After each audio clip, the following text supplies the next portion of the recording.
If I had known that pretending to be normal would land me in the principal's office with a fire extinguisher in my hands, a stolen chili hot dog at my feet, and a girl screaming, "She's an imposter!" while pointing directly at me, I would have picked a completely different disguise.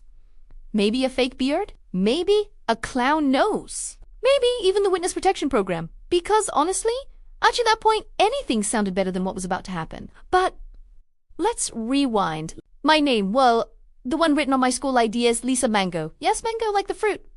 I know. Don't laugh. I panicked when they asked for my last name, saw the mango-flavored juice in my hand, and instinctively blurted it out. Boom. Destiny struck, and apparently mango is now how I live my life. My real name is Eliana Aurora Sinclair. Yes, that's Sinclair, the family that owns half the shampoo in your bathroom, the satellites that spy on squirrels, soft drinks, skyscrapers, and probably your grandma's electric toothbrush.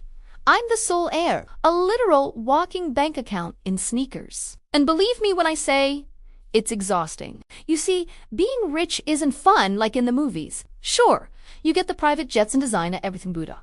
Also endless people pretending to be your friend. I mean real friends. Forget it. Every conversation felt like a trap.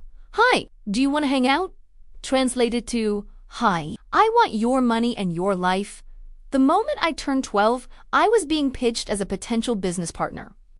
At 12, I could barely handle long division. So, in a moment of sheer desperation, I begged my ridiculously dramatic parents to let me attend a normal school undercover as someone completely anonymous. No wealth, no fame, no paranoia, just plain old high school chaos. They agreed mostly because Mom said it would make a delightful social experiment. And that's how I became Lisa Mango hoodie enthusiast, yogurt aficionado, owner of 0 islands, protected by 0 bodyguards. Finally, normal. For 3 glorious months, life was perfect. No one cared about my last name. No one tried to sneak into my mansion through the dog gate. People actually treated me like a human.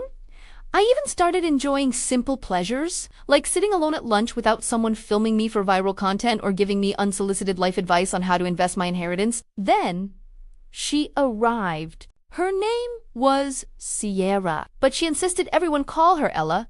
Conveniently, that was also my nickname.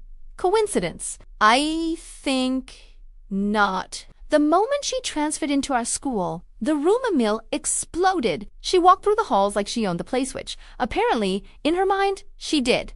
She's the Sinclair heir. She owns 14 islands. I heard she brushes her teeth with liquid diamonds. She has a pet tiger that only eats imported organic chicken. Meanwhile, I was trying to survive algebra and eating a soggy sandwich.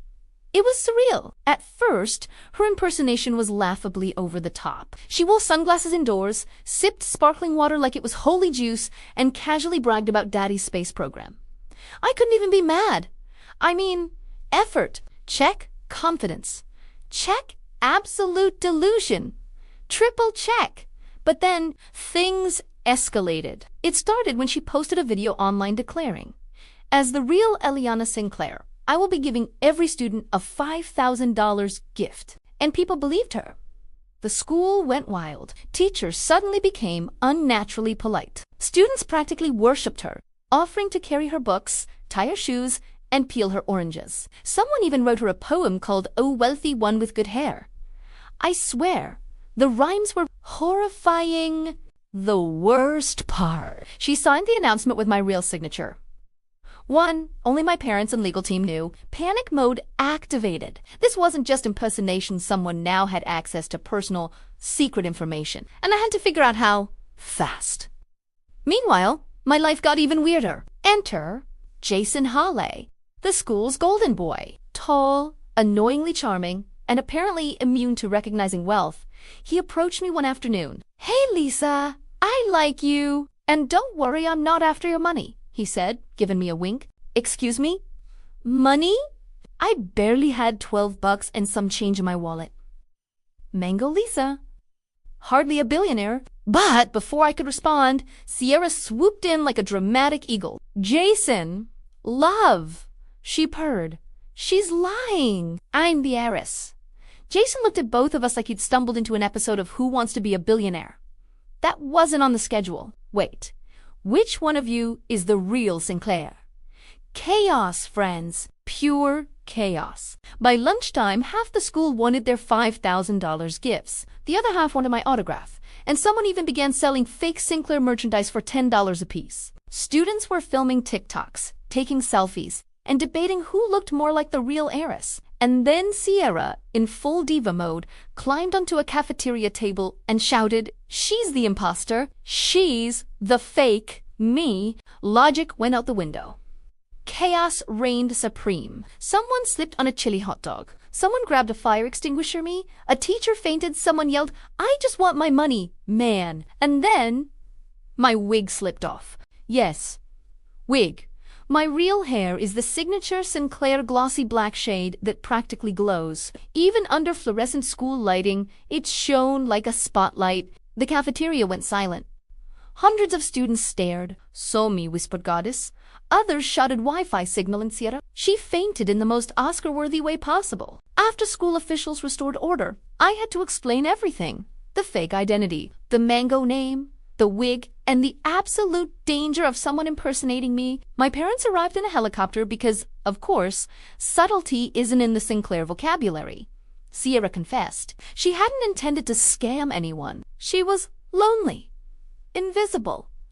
And she thought pretending to be me would make people like her. She didn't know I was actually at the school undercover. She just wanted to feel special. Honestly, I got it. We made a peace. I helped her find real friends. She stopped pretending to be me. She promised never to use the phrase diamond shampoo again. Jason, he approached me the next morning. "So, am I dating an heiress now?" I laughed so hard I snorted. "No, you're dating Lisa Mango." He smiled. "Good. I like mango." And that was it. I kept my identity. I kept my real friends. I kept my shiny Sinclair hair. And against all odds, I found someone who liked me even when I was just a fruit. But of course, life didn't stop being dramatic there. Over the next few weeks, the school was in constant chaos. Sierra tried to compensate for her mistakes by organizing community service days to prove she was just a normal student too. Somehow, this involved painting every locker neon pink. By the time she finished, 3 janitors had fainted, and 1 student brought in glitter cannons that exploded on the principal during announcements. Meanwhile, Jason continued to flirt with me in the most awkward ways possible, spilling milk on purpose so I would help him clean it up, accidentally tripping over my backpack, and even attempting to write me love notes in invisible ink. I have no idea why invisible ink is considered romantic. I also had to navigate normal high school problems I had never experienced before. Gym class, cafeteria, mystery meet, pop quizzes, and group projects. Let's just say combining billionaire logic with Math 101 led to more misunderstandings than I care to admit. By the end of the school year, Sierra had finally settled down. She made actual friends, stopped pretending to be me, and even apologized for almost starting an economic riot in the cafeteria. I realized hiding my identity wasn't just about escaping fake friends. It was about learning to trust myself and figuring out who I wanted in my life. Jason, well, let's just say he continued to like me for reasons that had nothing to do with money. He liked me because I was me. Mango Lisa yogurt eating, hoodie loving, disaster prone me. And Enu Deli. That was worth more than 14 islands, a baby tiger, or even liquid diamond toothpaste.